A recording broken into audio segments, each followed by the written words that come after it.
Bonjour, je suis Joanne Boivin-Drapeau, consultante en immigration et présidente de Visa pour Canada. Donc, je suis avec Adrian Etchemendia. Donc, mon époux est directeur général chez Visa pour Canada. Aujourd'hui, c'est Adrian qui va poser les questions parce que l'immigration, c'est pas juste l'histoire de celui qui arrive, celui ou celle qui arrive, c'est aussi celle de la personne qui attend, qui espère, qui se bat à distance pour que ça fonctionne. Et cette personne dans cette histoire, c'est moi. Je n'étais pas consultante en immigration, j'étais une maman monoparentale, je ne connaissais rien aux lois, formulaires et options. Donc, mais ce que j'avais comme certitude, c'est que je voulais vivre cette histoire d'amour, peu importe les frontières. Aujourd'hui, je vais vous raconter cette partie de notre parcours. Donc aujourd'hui, c'est moi qui pose les questions, donc c'est moi qui va torturer Joan avec les questions.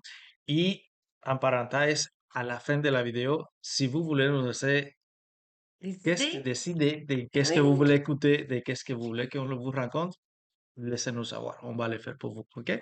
Donc, ma première question pour Joan aujourd'hui, c'est, c'était quoi ta réalité comme maman monoparentale en amour à distance? On ne cherche pas, je pense, à tomber en amour dans un autre pays, hein. Surtout quand financièrement, on est très serré, c'est difficile d'être une maman monoparentale, on paye pour tout. J'ai considéré ça comme une grande hémorragie financière, mais j'avais rien pour m'empêcher. Et ça fait un peu cliché, là. Euh, mais la réalité était extrêmement difficile parce que je devais partir plus souvent. Mais j'avais une garde partagée, donc j'ai pu y aller 6 fois dans un an. C'est déjà, été extrêmement privilégiée, mais financièrement, je ne me suis pas aidée. C'est sûr que économiquement, c'est pas la meilleure le meilleur scénario pour personne, l'amour à distance, mais Ça fait partie quand de, on ouais, aime, on peut aller le cœur ne choisit pas. oui, vraiment ça. Donc, deuxième question que j'ai, et c'était quoi? Non, c'est pas vrai. Deuxième question. Comment tu t'as senti chaque fois que qu'on s'est quitté à l'aéroport? C'est vraiment difficile, hein? Aïe, aïe, aïe. Euh, J'étais inconsolable pendant des jours parce que c'est une relation qui est extrêmement intense. On est ensemble 7 jours, 14 jours, c'est merveilleux. Je suis en vacances, j'ai pas de stress, pas de responsabilité. Je ne vis que l'amour. Et puis on est extrêmement passionnément amoureux, très fusionnel.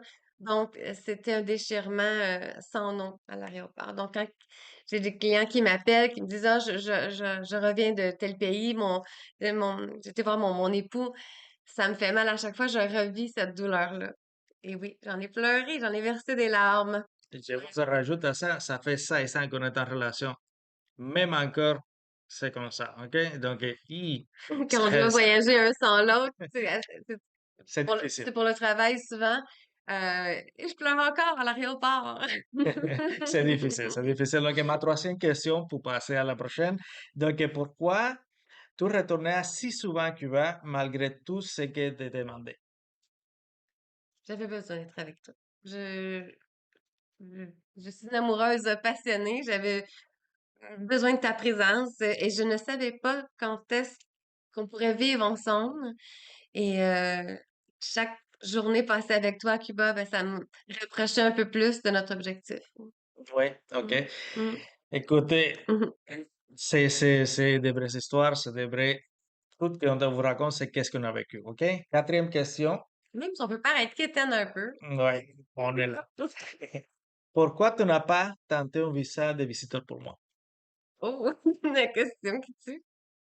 Parce que je savais pas que ça existait. En ce OK. temps-là, oui, sincèrement, jamais personne m'a parlé de ça. L'immigration, pour moi, j'ai jamais connu quoi que ce soit en lien avec ça. Même quand le thème de l'immigration était touché aux nouvelles, ça me concernait pas, donc j'ai jamais porté attention. Un visa de visiteur, aujourd'hui, c'est à peu près une chance sur deux de l'avoir. Dans ce temps-là, les statistiques devaient pas être très grandes parce que malgré tous les voyages, j'ai jamais entendu parler de ça. Je n'étais pas accompagnée, faut se rappeler. Donc, quand on n'est pas accompagné, on connaît pas les lois où on entend des choses en voyage dans l'avion ou à l'aéroport ou par ceux qui se croient spécialistes, on entend toutes sortes de choses. Donc, l'importance d'être bien accompagné, peut-être que si tu avais essayé un visa de visiteur, on aurait pu tenter la cohabitation avant parce que tu as été parachuté avec les enfants. Les enfants devaient t'aimer, tu devais les aimer, puis entendez-vous tout le monde? Euh, Ça aurait été bien d'essayer le visa de visiteur. Oui, ça aurait été une opportunité qu'on aurait adoré d'avoir, mais pour la manque de connaissances, pour la manque d'informations qu'on avait à ce Ouais. moment-là, on ne pouvait pas le faire. L'important, c'est d'être bien Mais accompagné. oui, donc c'est mieux. Prenez le temps de vous informer dans chaque étape. OK? La prochaine question. Est-ce que tu te sentais toute seule dans ce processus? Plus que seul, juger seul, parce que tu peux pas en parler à personne. Dans mon entourage à moi, c'était quelque chose d'extrêmement difficile d'en parler parce que malgré que les gens nous aiment plus que tout, ben parce qu'ils nous aiment, ils veulent nous protéger. Et souvent on entend dans les nouvelles, sur les réseaux sociaux, bah, il s'est fait avoir, lui s'est fait avoir. Il y en a des belles histoires, on en est une, on en a des centaines de belles histoires qu'on pourrait vous partager. Peut-être que ce serait une idée de vidéo. J'aimerais que les gens qui vivent des belles histoires, qui les partagent avec nous parce que on parle de relations humaines. Ça peut ne pas fonctionner, on peut se faire avoir, mais c'est une relation humaine. Donc, ça peut arriver à n'importe qui.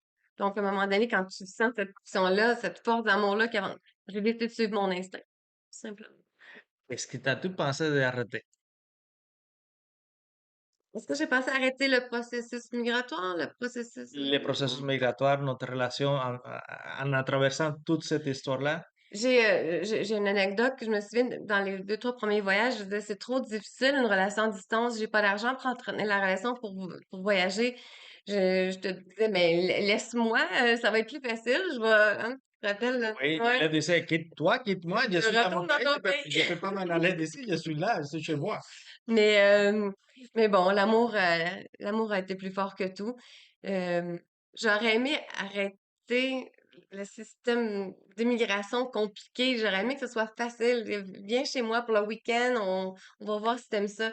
Mais malheureusement, il n'y a pas de baguette magique. Non, malheureusement, il n'a pas de baguette magique, mais si c'était à refaire, est-ce que tu le ferais une autre fois? Pour toi, oui. Euh, mais se rembarquer dans un système que je trouve compliqué. Mais je suis spécialiste en immigration, mais quelqu'un qui m'appelle un lundi matin, qui me dit, ben, je veux le faire moi-même, je pense que je vais être capable. Je dirais, embarque-toi pas là-dedans, là. C'est lourd, c'est compliqué. Le gouvernement aussi fait des erreurs, ça retarde. Une simple erreur, un mauvais crochet, une mauvaise information change le cours de l'histoire. Donc, est-ce que je referais un processus migratoire sans connaissance? Absolument pas.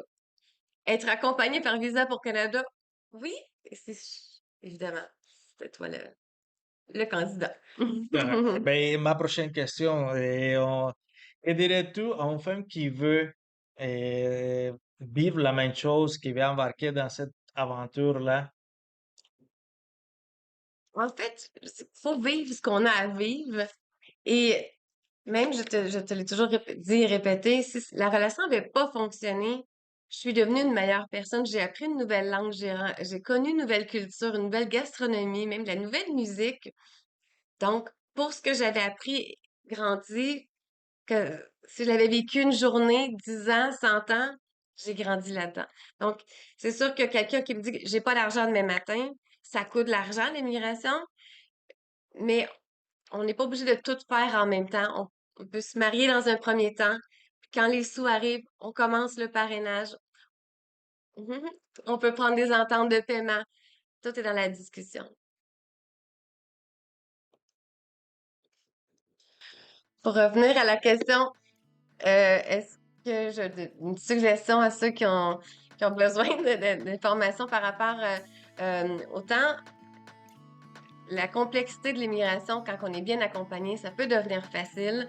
Il y a des ententes qui peuvent être prises, mais si le visa de visiteur est une possibilité, c'est sûr que c'est ma suggestion numéro un, surtout pour les mamans qui ont des enfants, parce que parachuter tout le monde dans le même décor, c'est pas toujours évident. L'immigration parfois nous pousse à ça, comme dans notre situation. Ouais. Dieu merci, on a traversé ensemble parce qu'on a su se parler, s'écouter. Rappelez-vous que c'est l'immigration ou une relation, c'est à deux. C'est deux personnes qui embarquées dans cette aventure-là, Deux cultures. deux cultures, deux vies, et surtout quand on a des enfants dans le milieu, c'est sûr que l'enjeu est plus grand, mais C'est tellement enrichissant. oui, oui, Merci, Luciel, à chaque jour exact. de s'être rencontrés. Fait Donc, que, on vous invite à nous suivre, on vous invite à cliquez j'aime continuer. Oui, et à nous envoyer vos idées de sujets, vos questions. À s'il bientôt. vous plaît.